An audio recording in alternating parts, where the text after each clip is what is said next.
اعوذ باللہ من الشیطان الرجیم بسم اللہ الرحمن الرحیم الحمد للہ رب العالمین الصلاۃ والسلام علی اشرف الانبیاء والمرسلین وعلی اہل بیتہ الاطیبین الاطہرین اما بعد قال اللہ الحکیم فی القرآن الکریم بسم اللہ الرحمن الرحیم ادعونی استجب لکم۔ السلام علیکم ورحمۃ اللہ۔ آج آمادگی ظہور آن لائن کلاسز کی جانب سے یہ ہمارے دروس کا چوتھا ہفتہ ہے اور ہمارا چوتھے ہفتے کا آج پہلا درس ہے۔ ہمارا اس ہفتے کا موضوع ہے دعا، اور انشاءاللہ ہر مہینے کے چوتھے ہفتے میں ہم اسی موضوع پر گفتگو کیا کریں گے۔ ہم سب سے پہلے دعا میں قرآن مجید کی دعائیں، جو قرآن مجید میں دعائیں ذکر ہوئی ہیں، ابتدا سے ذکر کریں گے، یعنی پہلے پارے سے لے کر کہاں کہاں دعا ہوئی ہے، کون کون سے نبی نے اس دعا کو کیا ہے، کیوں کیا ہے، اس دعا کے اثرات کیا ہے، اور ہم اس دعا کو کس طریقے سے پڑھ سکتے ہیں۔ اور اس کے بعد میں قرآن مجید کی دعاؤں کے بعد میں پھر ائمہ معصومین علیہ السلام کی دعاؤں کے بارے میں بھی ذکر کریں گے انشاءاللہ۔ ہم اپنے اس چوتھے ہفتے کو دعا کے لیے مخصوص کرتے ہیں، پھر اس کے بعد میں انشاءاللہ قرآنی دعاؤں کے بعد میں وہ دعائیں کہ جو رسول خدا صلی اللہ علیہ وآلہ وسلم سے منسوب ہے ان کے ذریعے سے ہم تک پہنچی ہیں، پھر اس کے بعد وہ دعائیں کہ جو مولا کائنات حضرت علی علیہ السلام کے ذریعے سے ہم تک پہنچی ہے۔ انشاءاللہ گونے گونے ہر دعا پر ہم گفتگو کریں گے۔ آج ہمارا موضوع ہے دعائے قرآن، اور قرآن مجید میں بہت سی جگہوں پر انبیاء کی زبانی دعاؤں کا ذکر کیا گیا ہے، اور اگر ہم قرآن مجید کو کھولیں تو سب سے پہلے پارے میں جناب ابراہیم علیہ السلام کی دعا، سب سے پہلے جناب ابراہیم علیہ السلام کی دعا ہمیں نظر آتی ہے۔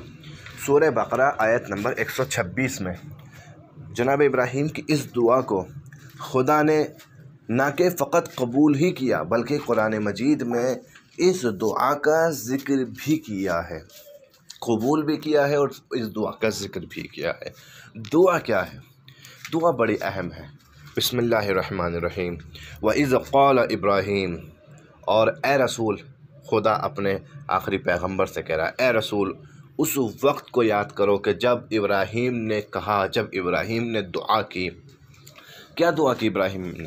رب اجعل ھذا بلدا آمنا، اے میرے پروردگار اس شہر کو امن کا مرکز بنا دے، امن و امان کا مرکز بنا دے اس شہر کو، اس شہر سے فساد کو، فتنے کو، ناامنی کو دور کر دے۔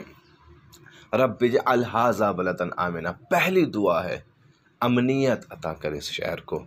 دوسری دعا وارزق اہلہ من الثمرات من آمن منہم باللہ والیوم الآخر، اور اس شہر کے لوگوں کو ثمرات عطا کر، مگر سارے لوگوں کو نہیں، مگر تمام لوگوں کو نہیں، فقط ان لوگوں کو کہ جو روز قیامت پر اور توحید پر ایمان رکھتے ہیں، جو اللہ پر ایمان رکھتے ہیں اور قیامت پر ایمان رکھتے ہیں، ان لوگوں کو رزق عطا کر، رزق ثمرات عطا کر۔ یہاں پر دو دعائیں جناب ابراہیم علیہ السلام نے کی۔ پہلی دعا امنیت کی دعا، دوسری دعا رزق کی دعا، اور رزق بھی رزق ثمرات، اور کس کے لیے؟ ان کے لیے کہ جو اللہ پر ایمان لائے اور روز قیامت پر ایمان لائے۔ ہم اس دعا کے اگر مفہوم کو دیکھیں تو واقعی اللہ کا ایک نبی جو ہے وہ جب دعا کرتا ہے تو ہم سمجھ سکتے ہیں کہ اس کی دعا کتنی اہم ہے، وہ کیا طلب کر رہا ہے اپنے پروردگار سے۔ ہم اپنی دعاؤں میں ہو سکتا ہے وہ مانگ رہے ہوں کہ جو ہمارے لیے صحیح نہ ہو سکتا ہے ہمیں دعا مانگنے کا شعور نہ ہو، مگر ایک پیغمبر جانتا ہے کہ اس سے کس طریقے سے مانگنا ہے، ایک پیغمبر جانتا ہے کہ خدا سے کس طریقے سے سوال کرنا ہے، خدا سے کیا مانگنا ہے۔ لہٰذا ساری کائنات کے لیے، سارے شہر کے لیے، سارے ملک کے لیے سب سے پہلے جو چیز ضروری تھی وہ نبی نے مانگی۔ وہ چیز کیا تھی؟ وہ چیز تھی امن و امان، وہ چیز تھی شانتی، وہ چیز تھی چین و سکون کی زندگی، کسی کو کسی سے خطرہ نہ ہو، کوئی کسی کا دشمن نہ ہو، یہاں امن و امان ہو یا چین و سکون سے لوگ زندگی گزارے۔ امنیت سب سے پہلی نعمت ہے کہ جو لوگوں کو چاہیے۔ اگر انسان کے پاس میں دنیا کی ساری دولت آ جائے مگر امنیت نہ ہو، چین و سکون نہ ہو، تو دولت ٹک نہیں سکتی۔ انسان کو کوئی دوسرا انسان لوٹ لے گا، وہ دولت لوٹ کے چلا جائے گا، اس کا قتل کر دے گا۔ کیوں؟ کیونکہ امنیت نہیں ہے، تو چین و سکون بھی نصیب نہیں ہوگا، نہ دولت کے ساتھ نہ اور دوسری نعمتوں کے ساتھ۔ لیکن اگر امنیت ہے تو انسان تھوڑی نعمتوں میں بھی گزارا کر لے گا۔ سب سے پہلی نعمت جناب ابراہیم نے مانگی کہ اللہ اس شہر کے لوگوں کو امنیت عطا کر، اور پروردگار عالم نے کیا خوب ان دعاؤں کو قبول کیا، مکے کو شہر امن بنا دیا، مکے کو شہر امن بنا دیا، اور خاص کر یہ کہہ دیا کہ یہاں پر لوگوں کو، سارے دنیا کے لوگوں کو دعوت دو کہ یہاں پر آئیں، بیت پروردگار کی زیارت کے لیے یہاں پر حج کریں، عمرہ کریں، اور اس کے ذریعے سے ان لوگوں کو ذریعہ معاش فراہم ہوا۔ ظاہر سی بات ہے ایک شہر کے لیے یہ بڑی خوش نصیبی ہوتی ہے کہ اس کا شہر، ایک شہر والوں کے لیے خوش نصیبی ہے کہ اس کا شہر ساری دنیا کے لوگوں کے لیے مرکز اور زیارت گاہ بنے۔ تو ظاہر سی بات ہے جب وہ شہر زیارت گاہ بنے گا، لوگ آئیں گے، تو لوگ آئیں گے، جائیں گے، زیارتیں ہوں گی، زیارتوں کے ساتھ ساتھ دوسری مشغولیتیں ہوں گی، کھانا پینا اور دوسری ضرورت کی چیزیں فراہم کرنے کے لیے لوگوں کو جو ہے کیا کہتے ہیں ایک اچھی چیزوں کا، کاروبار کا ایک موقع ملے گا۔ اور اس کے ذریعے سے جو اقتصادی حالات تھے وہاں پر، کیونکہ نہ کھیتی کا جو ہے تصور تھا، کھیتی نہیں ہو سکتی تھی، جو پھل تھے وہ نہیں ہو سکتے تھے، لہٰذا یہ اقتصادی حالات کنٹرول ہوئے اس چیز کے ذریعے سے۔ یہ دعا پروردگار عالم نے قبول کی، شہر مکہ کو امن و امان کا مرکز بنایا، اور وہاں لوگوں کو فراوان نعمتیں اور رزق عطا کی۔ مگر پروردگار عالم نے کنڈیشن کو ہٹا دیا۔ کنڈیشن جناب ابراہیم نے کیا کہا تھا؟ یہ رزق کس کو دے؟ یہ رزق دے اس کو کہ جو اللہ پر ایمان لائے، روز قیامت پر ایمان لائے۔ مگر پروردگار نے کہا قال ومن کفر فامتعه قلیلا، اللہ نے کہا کہ جو کفر اختیار کرے گا اس کو بھی تھوڑا دوں گا۔ فامتعه قلیلا، قلیل یعنی تھوڑا، یعنی جو کافر ہے تھوڑا اس کو بھی ملے گا۔ آپ دنیا میں یہ دیکھ کے تصور نہ کریں کہ کافروں کو اتنی دولت ملی ہے، مومنوں کو نہیں ملی، نہیں، کافروں کو بھی پروردگار نے کہا ہے فَأُمَتِّعُهُ قَلِيلًا، ان کو بھی تھوڑا دوں گا، ثُمَّ اضْطَرُّهُ إِلَىٰ عَذَابِ النَّارِ، لیکن پھر اس کے بعد میں انہیں عذاب جہنم میں کھینچوں گا، اس کے بعد انہیں عذاب جہنم کا مزہ چکھاؤں گا۔ ثُمَّ اضْطَرُّهُ إِلَىٰ عَذَابِ النَّارِ وَبِئْسَ الْمَصِيرُ، اور وہ جہنم بہت برا ٹھکانہ ہے۔ یہ جناب ابراہیم علیہ السلام کی وہ مبارک دعا ہے کہ جو جناب ابراہیم نے اپنے ملک والوں کے لیے کی ہے، مکے والوں کے لیے کی ہے، اپنے شہر والوں کے لیے کی ہے۔ انشاءاللہ ہم بھی اس دعا کو کر سکتے ہیں اپنے ملک کے لیے۔ خاص آج ہم دیکھیں کہ ہر ملک کے حالات جو ہے وہ دیگرگون ہیں، آج سب کو دعاؤں کی ضرورت ہے، اور یہ جناب ابراہیم کی دعا ہے۔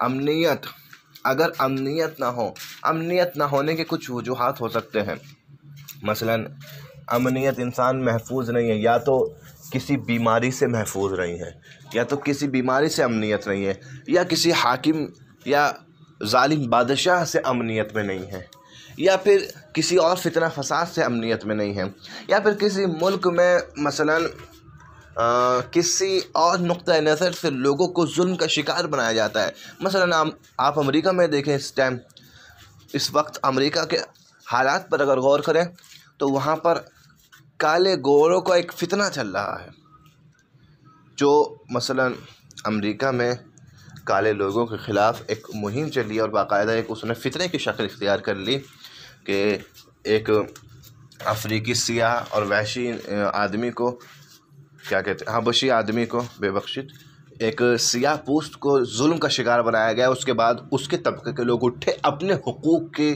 پاسیابی کے لیے کہ بھائی ہم بھی انسان ہیں, بھلے ہی اللہ نے ہمیں کالا بنایا ہے, سیاہ بنایا ہے, لیکن ہم بھی مخلوق پروردگار ہیں. لہذا جو بھی وجہ ہو لوگوں کو امنیت سے دور کرنے کی, پروردگار اس ہر وجہ کو دور کر دے. ہم اپنے ملک کے لیے انشاءاللہ دعا کریں, یہ دعا کریں اور ہاتھوں کو پروردگار عالم کی بارگاہ میں اٹھائیں, اپنے ہندوستان کو تصور میں رکھیں, اپنے پاکستان کو, تمام عالم اسلام کو تصور میں رکھیں اور کہیں کہ رب اجعل ھذا بلدا آمنا, پروردگار اس شہر کو امن و امان کا مرکز بنا دے. جو چیزیں بھی امن و امان چھین رہی ہیں, چاہے وہ بیماری ہو, چاہے وہ ظالم حکومتیں ہوں, ان کو دور کر دے. وارزق اہلہ من الثمرات ومن آمن منہم باللہ, پروردگار اور اس شہر کے لوگوں کو ثمرات عطا کر, رزق و روزی عطا کر. یہ معدی نعمت ثمرات, رزق, روزی, یہ سیکنڈ آپشن ہے, یہ دوسرے نمبر پر, لیکن پہلے نمبر پر امنیت ہے. پہلی دعا امنیت کی ہونی چاہیے اور اس کے لیے دل میں تصور بھی پیدا ہونا چاہیے کہ ایک مسلمان کے ہاتھوں سے کسی دوسرے مسلمان کو نقصان نہ پہنچے, ایک مسلمان کی زبان سے کسی دوسرے کی شخصیت کو نقصان نہ پہنچے. لہٰذا پہلے نمبر پر انسان کی امنیت ہے. اگر آپ کسی کو کوئی فائدہ نہیں پہنچا سکتے تو کوئی نقصان بھی پہنچانے کا آپ کو کوئی حق نہیں ہے. یہ قرآن مجید کی وہ عظیم دعا ہے کہ جو ہم اپنے ملک میں امن و امان کے لیے پروردگار عالم سے اس دعا کو کر سکتے ہیں, اور اس دعا کو قنوت میں بھی آپ پڑھ سکتے ہیں. رب اجعل ھذا بلدا آمنا وارزق اہلہ من الثمرات. آخر میں ایک حدیث امام جعفر صادق علیہ السلام فرماتے ہیں کہ یہاں ثمرات سے مراد یہاں معدی نعمتیں نہیں ہیں, جبکہ ایک تفسیر میں یہ بھی آیا کہ ثمرات سے مراد پھل, میوے, مادی نعمتیں ہیں. لیکن امام فرماتے ہیں یہاں ثمرات سے مراد مادی نعمتیں نہیں ہیں بلکہ ایک معنوی نعمت ہے کہ جس کا نام محبت ہے اور جس کے ذریعے سے اہل مکہ کے دل آپس میں جڑ گئے. لہٰذا یہ بھی ایک تصور ہے کہ پروردگار یہاں اس ملک کے لوگوں کو امن و امان عطا کر اور ثمرات عطا کر. لیکن علماء تفسیر کہتے ہیں کہ یہ ثمرات جو ہے عمومیت رکھتا ہے اور ہر قسم کی نعمت کے لیے یہ استعمال کیا جا سکتا ہے. انشاءاللہ کل پھر آپ کی خدمت میں قرآن کی ایک دعا کے ساتھ اور اس کی وضاحت کے ساتھ حاضر ہوں گے. والسلام علیکم.